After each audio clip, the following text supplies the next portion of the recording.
My name is Bridget Ryan. I'm a care partner for my husband Dave, who has Parkinson's disease. Dave was diagnosed 6.5 years ago, on his 65th birthday, believe it or not. He had problem knees, and so he thought he needed a knee replacement. He was an avid skier, black diamond, excellent skier, and so he thought it was his knees. So he went and got a knee replacement, and at the physical therapist at the hospital said, "You're shuffling, you need to get that checked out." So we got checked out, and the doctor said, "Yeah, you probably have it." It was somewhat early, he wasn't showing too many symptoms. We didn't think it was the end of the world. His grandfather had Parkinson's, and he lived to be 96. So we thought, well, this isn't good, but I think we can manage it. And so we kind of had that attitude because he hoped that his would be slow progressing, but it turned out they had two completely different types. His grandfather had tremors, Dave doesn't. Dave lost his voice, his grandfather didn't. And Dave's has turned out to be much more aggressive. And then he started falling, and there's nothing worse than the sound of a fall. It's like, okay, we need to make a change here.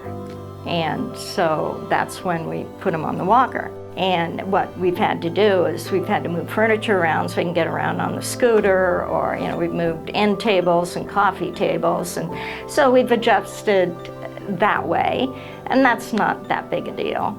So just as things happen, you see, oh, that's not good, we need to remove that issue or problem. We've made adjustments that are comfortable for both of us. He adapts very well, he understands. We're very lucky. A good way to get control is to try and learn, at least for me, was to try and educate myself as much as possible as I can as to what we're going through now, what we can expect later on down the road. And knowing that helps you adapt. Knowledge is critical to controlling it, I think, and adapting. And I think maybe what is most difficult is experience something that you didn't anticipate would happen. And so then you might have a more difficult time adjusting, adapting. You may be stressed by an occurrence that you were caught unaware of or surprised, and that learning as much as possible alleviates, I think, a lot of that. Our day-to-day reality is doctor's appointments, therapies, whether it's speech or swallowing. And of course, those aren't daily, but they're a big part of it. But the gym is primarily the main focus, the main event we do that we both love. And it takes a good time to do there. With Parkinson's, he moves very slowly, so we have to add in a lot of time just so that we can be where we need to be at the time we have to be. So it's just you adapt to the slowness. The worst thing we could do is rush him, because that's where you're going to get an accident, where he could fall or get him upset. And what I focus on more than anything really is his mental health.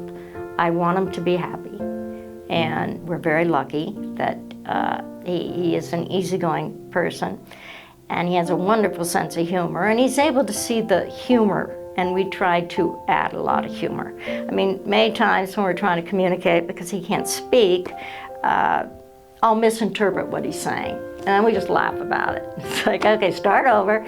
And I think just trying to keep him as happy as possible is extremely important. In spite of everything, for us, life is still good. We live for the day because you accept it. It's very important to accept it. And we've never fought it, other than trying to delay the progression and working out and going to speech therapy, or those are always very helpful.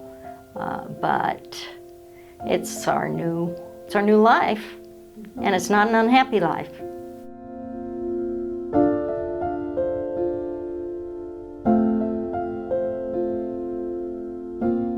So I guess I'd say carpe diem.